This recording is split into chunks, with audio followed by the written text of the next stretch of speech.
Basically, I've been asked to come out because the water's coming out of tap brown. I don't know if you can see it on the camera very well. I'm doing it on both the hobs, which is stained. So the only thing I can think is the expansion vessel gone or something on. I think there's a little water heater under there. I wonder if the expansion vessel's gone. We'll rip the panel off and have a look. Because obviously there should be a check valve so it can't go back into the cold. Oh, there's the check valve. So it's like cold air and check valve. I wonder if the expansion vessel's gone. We'll have a look. It shouldn't be doing... It probably won't do it as much now, but when I first came in it was really brown. We'll have a look and see what's going on. We'll just whip this panel off. It's got security screw bits in there. I don't know which one I want, whether I want the front one off or the side one really, or whether it'll all come off. Just do this quickly. There's our expansion vessel. Obviously not ideal to have them mounted horizontally. What I'll probably do is turn the water off there, whip that out and see if we've got any brown water in there. That's the only thing I can think that it can be, to be honest with you. I don't know if I've got one of them in the van. I might have. We'll have a look. We'll just turn the power off to the heater and then we'll turn this water off, see if this will work. Probably won't, will it? We know what it's like. There's another one inside. There's a main stop tap down there. See if we can get this one. Probably end up replacing this in a minute. Here's a paint on it. Yeah, that ain't gonna work. I might just knock that mains off. 30 seconds and we'll just whip that expansion out. Alright, the water's off. Hopefully, we'll just get rid of the pressure. Pressure and we'll whip this vessel out. The only other thing is if something's going wrong inside the heater, but I don't really see why it'd be going brown unless the immersion heater's gone. I'll just let that drain into my dish a second. We'll have a look, see what's going on. I don't know why it would be brown water really. Could be that. Membrane gone. Not sure. Seems to be all brown in there. So I think it probably is something to do with that. I'll see if I've got one in the van. I'll just get that swapped over. Hopefully it's not contaminated any of the water with anything. It shouldn't have gone back into the main because obviously it's got a single check on there. But we might have to flush that heater out. We'll have a look, see what we got. I don't know what's in this pipe, but it's all gone in the vessel. Whether they've been doing work on the main and it's all like washed through, but look. It's all like crap in that pipe. Whether the vessel's caused that, I'm not too sure really. It's not good. What I've done is mounted it so it's vertical and then put a drain off tap at the bottom so we can flush all this heater out, get rid of any contaminants. In theory it should all be like RAS-approved components, so it shouldn't be contaminating the water supply. Obviously it should just be fluid cat 2, but we might need to flush this out yet. So hopefully that should be okay. And yeah, we'll turn the water back on and see what happens. Turned on.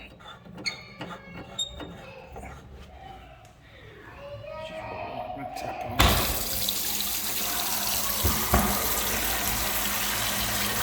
Hopefully it should be better. We'll push it through and see what happens. I remember to turn it back on as well. So if you store this at 60, it should kill any bacteria as well. But to be honest, the pipe don't look too bad. It's just whether that is the problem. It does look clearer, but whether that's just because I've run water.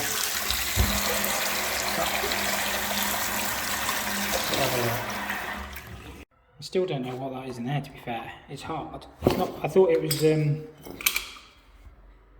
like the end of the Loctite that somebody's used, but I don't know. I've never seen that before. Whether like the inside of the membrane's failed. So that's weird. It seems to be running a lot clearer than that. But I need to let it get hot so it kills all the bacteria really. It looks a lot better. Hopefully that's all it was. What I might do is just get a hose out of the van as well and just drain it through there as well. Not sure yet. But as I say, hopefully it shouldn't be anything like contaminated, because in theory these should all be RAS approved. I'm not sure which one that is. It's obviously fluid category 2. I don't know, but they should be rust proofed. So I've changed it anyway. And hopefully that solves the problem. Then we just got a leaking trap on this one. It's all copper waste pipe. Really old school. But I think it's just leaking. Oh, you see it dripping there. We should just be able to put a new trap on that. That should be job done. Nice and easy. I've only got an adjustable P-trap in the van. It's the bottom of this in, so I might just have to put the waste pipe back a little bit and then rejig it, but that should do it, to be fair. We'll go in and have a look. Let's see if we can get this disconnected.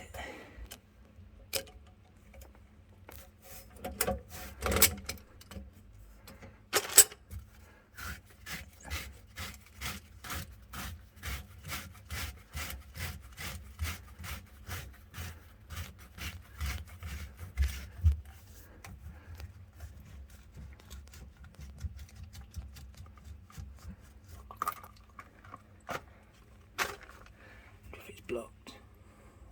Not looking too good. I'm just going to cut this copper back a little bit. I know I could rewash this, but this one's looking pretty manky anyway. So I'm just going to put that new P-trap in, but we just need to shorten it back.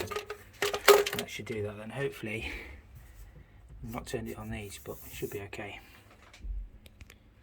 It's looking a little bit blocked on that section as well, so we'll try and knock that out as well. Hopefully the rest of it's okay. I think it's got more of a fall on that. We'll try and tweak that up, just so it doesn't sit in that pipe smudge. And try and wipe all that out. And then I've just got to cut 60mm off this and I'll remake that joint. That should be job done. Right, I've just cut that back and prep that pipe. I just need to clean it off a little bit better. And then that'll just go in there. I'll go back in there and then we should be able to bolt the new trap back on. I've tried to give that a little bit more of a fall out from the sink. So hopefully it should be okay now. Just nipple these up and then we'll try it.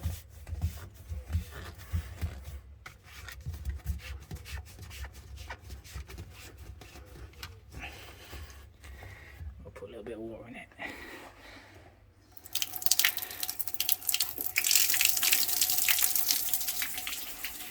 Make sure nothing. Oh, I've got a leak at the top. We'll have a look at that. I think my washer had just squeezed out, that's all it was. So we've got the taps running now. I'll try and fill the basin up a little bit more on the sink, just so that it gives it a little bit more head. But other than that, I think we should be done. Seems alright. Easy one sorted. I'm just clearing it here because this is all blocked. It's all manky. Try and get all that out. And then that was just slowing it down from draining.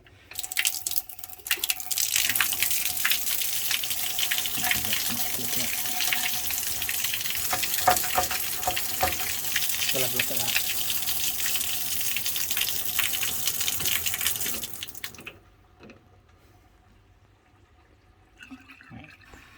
First job of the day, we've got to fix this water heater. There's a couple of issues with it. I think this expansion vessel, somebody's tried to repressurise it, one of the other lads. I think the membrane's gone in it. I think it's absolutely pouring out on this pressure relief as well. There's also no ton dish on the discharge, which is not ideal, to be honest with you. I'll just loosen that clip. I'm going to pull it out there and just see. As you can see, it's dribbling away. I've not turned the water off yet. Where does it isolate? It comes in. 50-50 chance whether that will work, to be fair. I'll try and isolate it there. Hopefully that should stem the flow a little bit. What we're going to do is get that changed, get that done. I'll see if I've got a tundish in the van. If not, we'll have to pop back with the tundish, just in case if that freezes, it's got nowhere to expand then. You should always have a tundish on that. Alright, so we'll get that done for a start. Obviously there could also be an issue with the pressure reduction valve as well, letting too much pressure in, but I think the pressure is quite poor on this site anyway, so I think it's more likely going to be the expansion vessel absolutely flat. So we'll get that disconnected.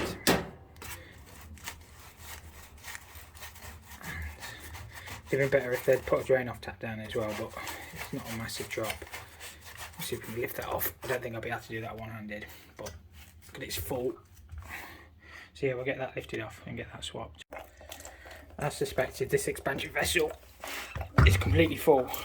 Obviously you can't feel the weight of it, but you'll have to trust me on that, but it is full. So yeah, we'll put the new one on there. I'm just going to change that PRV, to be honest with you. It's just a 6-bar one. So obviously it might reseal, but the chances of it resealing now are probably quite slim. We check that pressure reduction, and then we'll pop a tundish on here as well, and that should be job done then. So the expansion vessel I've been sent with is the wrong one. I'll have a look in the van. I think I've probably got one in the van anyway for that. I normally carry most bits for water heaters and stuff, so we'll have a look in the van, and hopefully we've got one. If not, we'll have to be a trip to the merchants. Right, we're lucky this morning. I've got one in the van, so it doesn't matter that we got sent the wrong one. So all I have to do is whip that female off on there, put it on there, and then that will just drop straight back on there then. So that's how I carry a few bits in the van. It just gets you out the muck. So hopefully we'll give that a little bit of heat. It should just come done.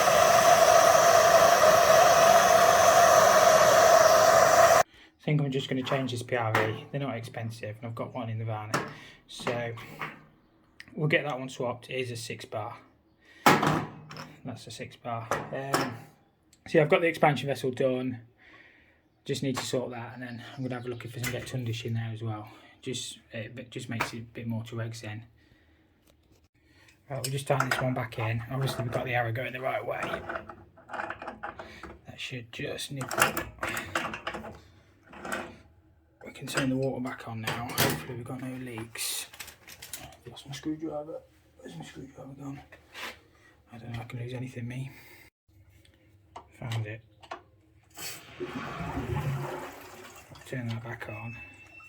I probably should have left that one loose actually.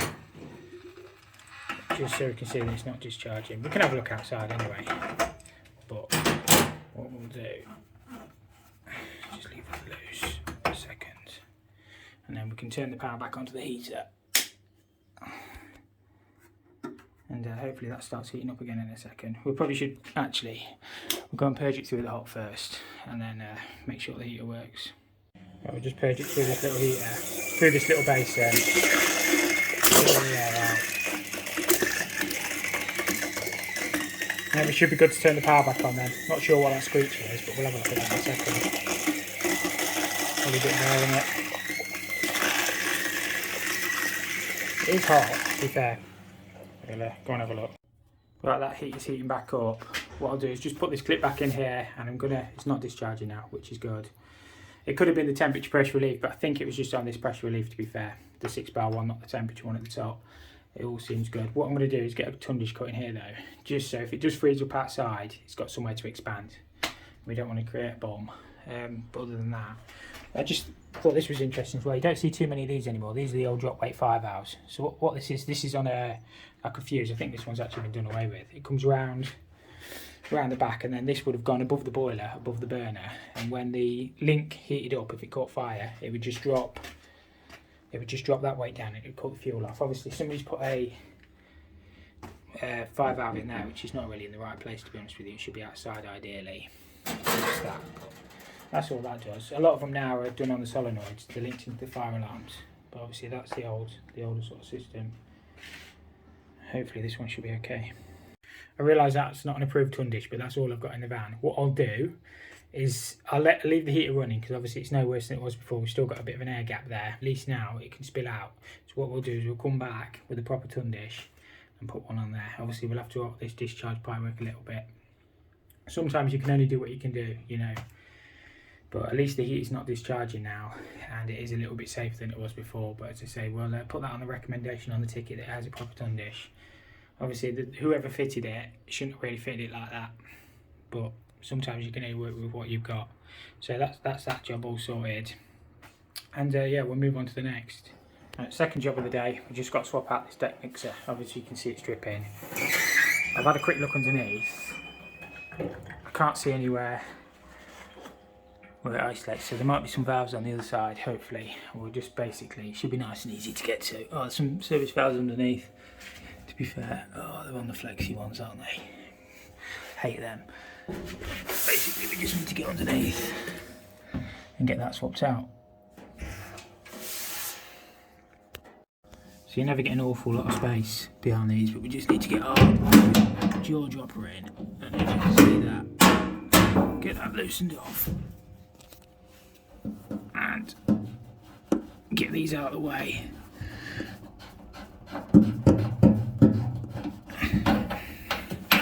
And try and get the other.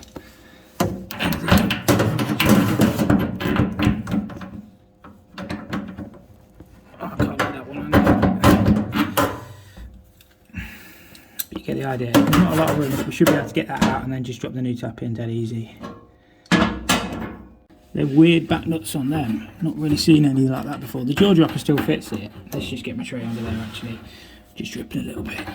They're like, I don't know what they are. Look, they're just like nuts, aren't they?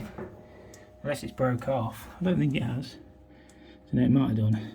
But the jaw dropper still fits them anyway, which is good. We just got to do the hot side, and then hopefully it should be nice and easy to get the tab bolted in.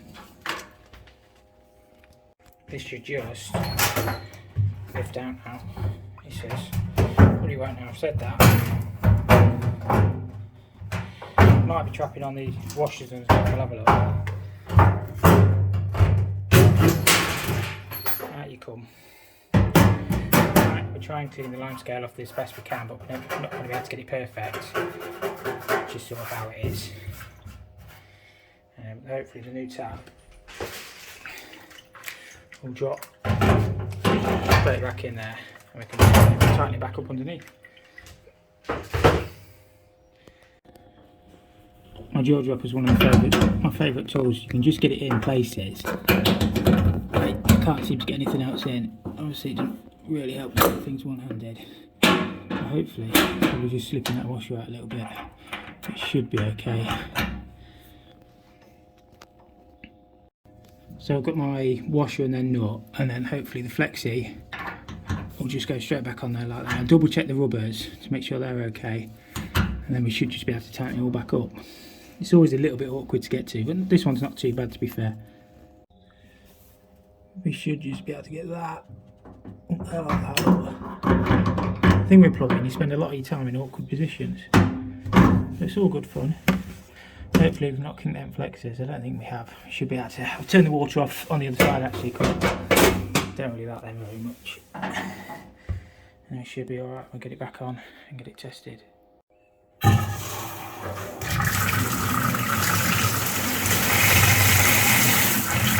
That should be fine. We'll double check to make sure we've got no leaks underneath. And yeah, easy one sorted. Thanks for watching this week's video again, guys. I really appreciate all the support that everybody gives me. We've got some interesting jobs coming up in the next few weeks. Hopefully I can get some footage. We've got some fusion welding to do. I think it's 6-inch pipe to do. Hopefully that'll be a good job if I can get some footage. So yeah, there's a lot of variety coming up, if I can say that word properly, variety. This will probably be going out on the bank holiday weekend or before the bank holiday weekend. I'm not too sure yet. So have a great weekend. Have a great bank holiday if you're in the UK. And yeah, stay tuned for plenty more content on the channel. And yeah, take care guys and stay safe. Thank you all for watching.